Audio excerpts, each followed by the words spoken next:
Touching the wall and pushing off might feel safe. But here is the truth. Every flip turn that you're not doing costs you about 3 to 4 seconds per each lap. That's 30 to 40 seconds in a 500 meters. You're literally swimming an extra lap of effort just because of your turns. Hi, I'm Alex Coci, I'm former Olympian, and I will be your coach today. Now in the next 10 minutes or so, I'm going to show you how to master the freestyle flip turn, even if you've never done it before. And by the end of this video, you'll know 1. How to approach the wall with perfect timing. 2.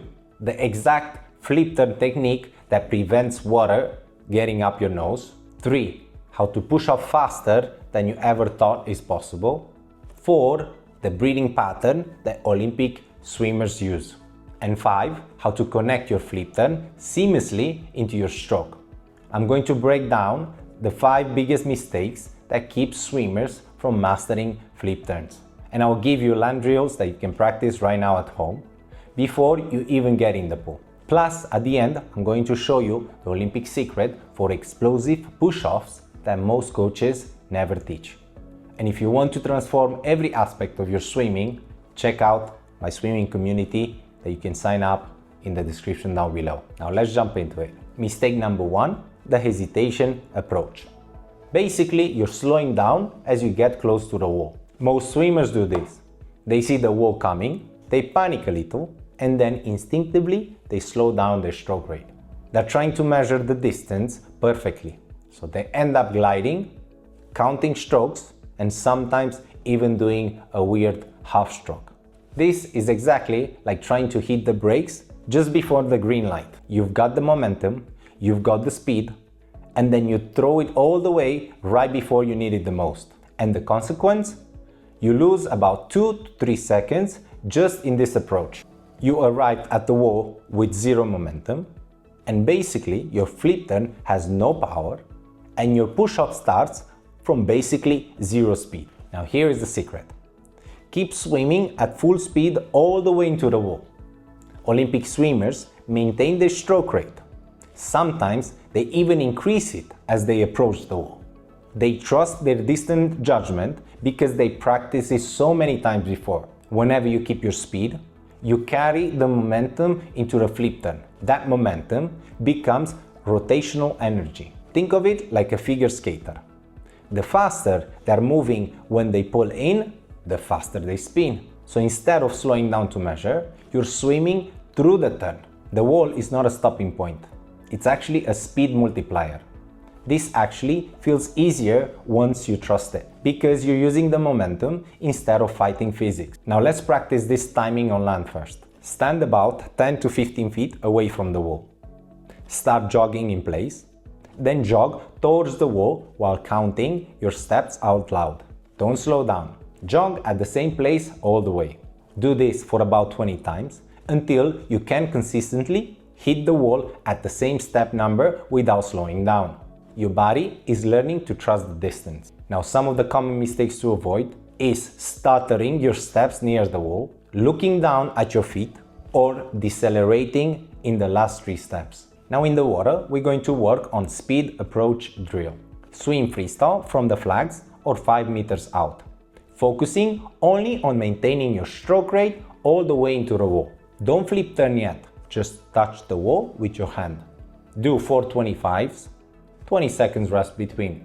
Now some of the things you have to focus is count your strokes from the flags to the wall. Don't add a glide before touching. And your last stroke should feel fast as your first. And for progression, once you're comfortable, try increase your tempo slightly as you enter into the flag zone. Elite swimmers often do their faster strokes right before the turn. And the result is that you will feel that you're attacking the wall instead of arriving at it. Most swimmers immediately shave 1 to 2 seconds of their lap time just by fixing this alone. And if maintaining your speed helped, then wait until you see how the flip turn itself needs zero effort when you do it right. Now mistake number 2 is the head first flip. This is like trying to dive with your head down to start the somersault. I see this constantly. Swimmers either try to tuck their chin to their chest or even leave it open, and try to dive down like they're doing a forward roll in gymnastics. Basically, they're pulling their head down first, expecting their body will follow. This is like trying to flip a coin by actually pushing the top down instead of flicking it with your thumb. You're basically applying force in the wrong direction. And the consequence is that you get water up your nose because your head goes down before your body rotates. You waste energy fighting buoyancy, and the worst of all is that you're gonna end up with a banana position where your back hurts and you can barely push off. Study shows that this technique creates 40% more drag during the turn, and I believe it's even more than that. Instead, here is what Olympic swimmers do. Press your head down and at the same time pull your knees to your chest and let your head follow afterwards. The flip turn is a tuck, not a dive. You're creating a tight ball, and the tighter the ball is, the faster the rotation will be. This is physics. Smaller radius equals faster spin. Think of it like pulling your knees just before you want to do a cannonball jump. Your core does the work, not your neck. Your head is just along for the ride. When you pull your knees towards your chest, your hips rises automatically and the momentum does the flip turn. Your head will naturally tuck and it will keep the water out of your nose. This actually feels easier if you're using your powerful core muscles instead of your weak neck muscles. Now let's practice the tuck on land. Lie on your back, on a mat or a carpet. Extend your arms overhead. Now in one motion, draw your hands down towards your hips while pulling your knees into your chest as hard as you can. Do this for about 25 times. You should feel that your lower back is lifting off the ground and your momentum wanting to roll you over your shoulders. Some of the mistakes you want to avoid is leading only with your head or your chin. Keeping your legs straight and pulling your knees slowly instead of explosively. Now in the water, we're going to work on a tuck and roll drill. Float on your front, somewhere in the middle of the pool. Arms extended overhead. Now pull your knees explosively to your chest while you're throwing your arms down. Let yourself flip. And don't worry about the wall yet. Just feel the rotation. Do about 10 reps in the middle of the pool. And focus on your knees to your chest as fast as possible. Throw your arms down simultaneously. Exhale through your nose as you flip. This prevents water from entering your nose. Now as a progression, whenever you feel comfortable, try this drill while swimming towards the wall. Then integrate the flip right as you reach it. And the result is that you're going to get 0 water in your nose, 0 neck strain, and the flip will feel effortless. And that's what you want, right? Your body naturally wants to rotate whenever you tuck properly. But here is where people mess up next. They flip perfectly, then immediately kill all their speed by doing the next mistake. And the mistake number 3 is the flat foot plant or extended legs. This is basically putting both feet on the wall at the same time, but pointed straight behind you. Most swimmers finish their flip turn and their feet land on the wall like they're standing on the floor. Flat and parallel. This is exactly like you're trying to jump while standing on ice, versus like jumping on a solid ground with your legs cold beneath. There is no spring, no power transfer, no explosion. And the consequence is that you push off slowly because you have no leverage. Your knees are bent at the weak angle and you're pushing mostly sideways instead of streamlining forward. This will cost you about 2 to 3 seconds of glide time that you'll never get back. The fastest part of your length should be at the push-off, that you're just wasting it if you're doing this. Now here is the secret. Plant your feet on the wall with your knees bent and your body on your side, ready to twist into a streamline as you push off. Olympic swimmers land at the wall at about 45 degrees angle, still on their side from the rotation. Their feet are slightly staggered, one higher than the other. Knees bent and they're coiled like a spring. Think of a sprinter on the starting blocks. Their legs are not straight. They're loaded, compressed, and ready to explode. That's your position on the wall as well. When you push off from the side, you're naturally rotating into a streamline as you extend your legs. The rotation itself adds the speed through the water. You're not just pushing, you're co-screwing yourself forward. And this will feel more powerful right immediately, because you're using your quads, glutes, and the core all together. Now let's practice the push position on land. Find a sturdy wall. Stand facing away from it. Now rotate onto your side and place your feet on the wall with your knees bent. Your right shoulder should be pointing at the wall and your left shoulder should be pointing away. Now hold this position for about 10 seconds, then switch sides. Do about 15 reps on each side. Some of the common mistakes to avoid: trying to be flat on your back, straightening your legs too much, and keeping your feet parallel instead of slightly staggered. And the water drill we're going to work on is called side push-off drill. Start by standing on the wall in the shallow end, or holding the wall into the deep water. Position yourself on the side with your feet on the wall, knees bent, one hand extended, and then the other one holding the wall. Push off as hard as you can while rotating into your stomach into a perfect streamline. Do about 425s like this, 30 seconds rest. Something to focus on: it's feet planted firmly, but stay on your side. Rotate into a streamline as you push, not before. And fully extend your legs and point your toes as you push. Hold the tight streamline for about 5 full seconds. For progression, time your glide. Try to beat your previous distance before taking your first stroke. Elite swimmers can easily glide for 5 to 7 meters just from a good push-off. And the result, you'll feel like you have been launched from a cannon. Most swimmers add about 2 to 3 meters of freestyle distance right immediately from fixing their push-off position. Now, if you're thinking that this is starting to come together, here is where the breathing patterns makes and breaks everything. Mistake number 4, breathing at the wall. Taking a breath right before and during the flip turn. I see swimmers do this all the time. They panic slightly as they reach the wall, then they take a huge gasp of air and they're trying to hold it throughout the turn. Or worse, they're trying to breathe during the somersault itself. This is exactly like trying to drink water by doing a backflip on a trampoline. The timing is impossible and you're going to choke. And the consequence is that you tense up the whole upper body, which slows your rotation down. You inhale at the worst possible moment, and sometimes you get water in your lungs too. And you waste energy because you're holding your breath through high exertion movement, which spikes your heart rate as well. Elite swimmers know that poor breathing timing costs about 1 to 3 seconds per turn, and they exhaust most probably by 30% faster over the distance. Now here is what Olympic swimmers do. Take your breath about 2 to 3 seconds before the wall. Then exhale through your nose during the flip turn, and then breathe immediately after one stroke after the breakout. And the pattern is: breathe, swim, flip while you're exhaling, push off, break out, and then breathe again. During the flip, you're gently exhaling through your nose, which will create a positive pressure that prevents water from entering your nose.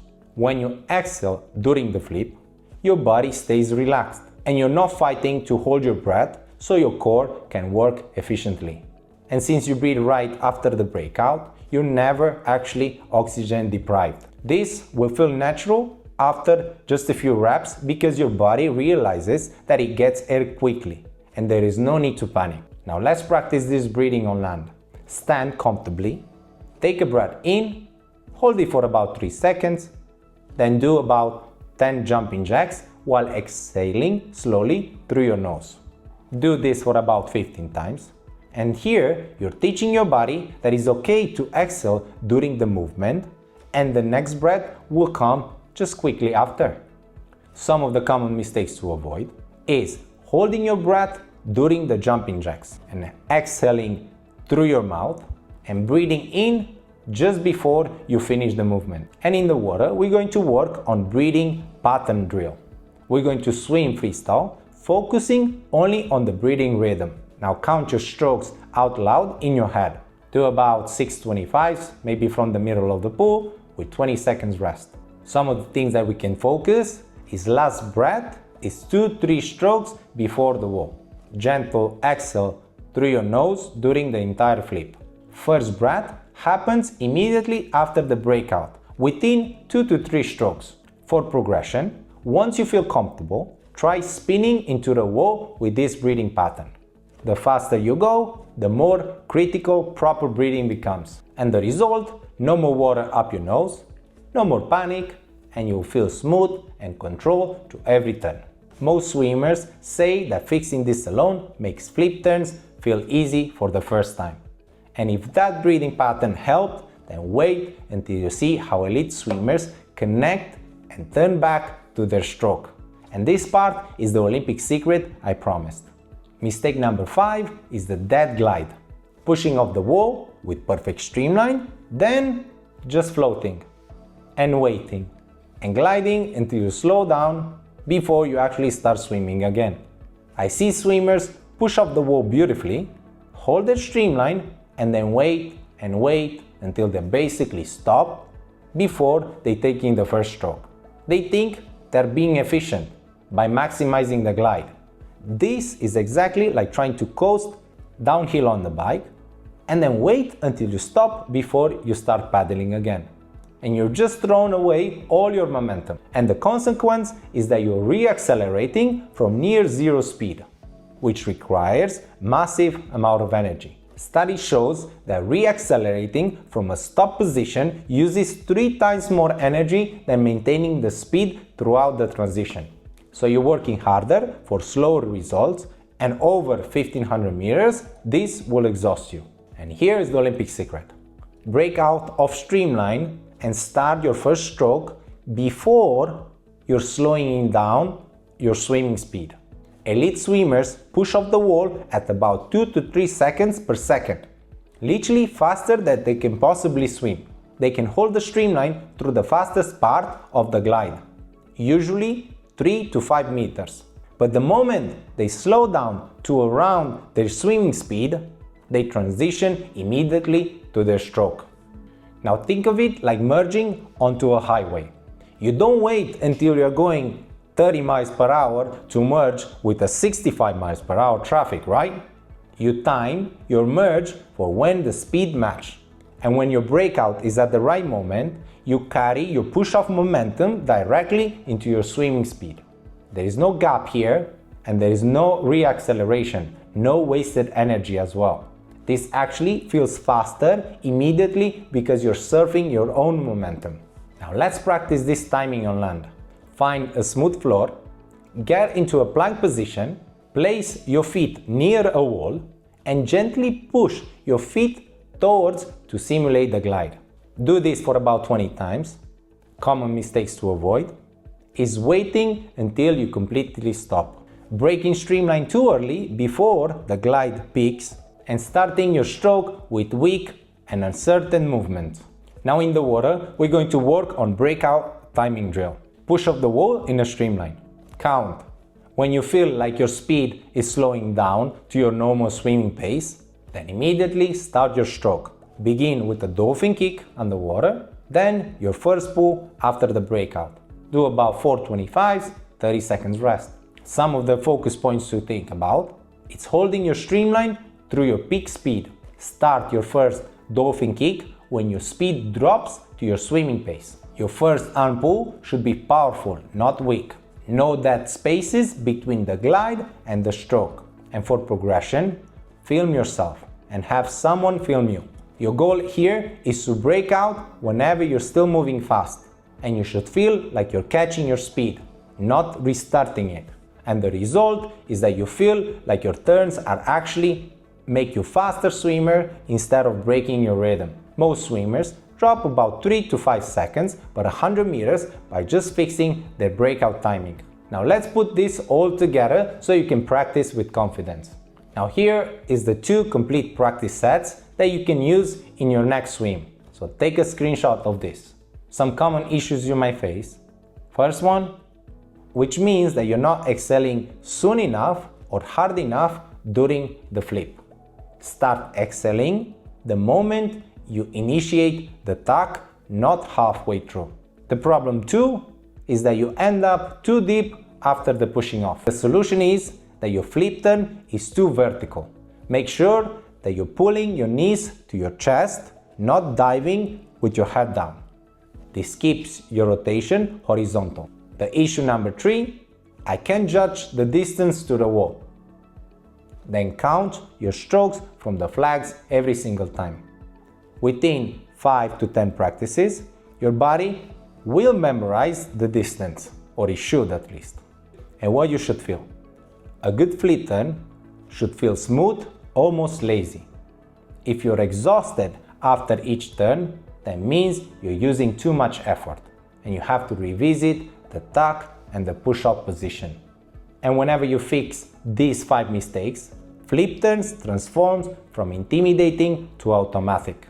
You will save about 3 to 5 seconds per lap just from approach speed and push-off power. Swim more efficiently because you're not wasting energy fighting the poor technique. And you're going to feel more confident at the wall instead of dreading the turn. And you look like a competitive swimmer because the flip turns now are what separate casual from serious swimmer.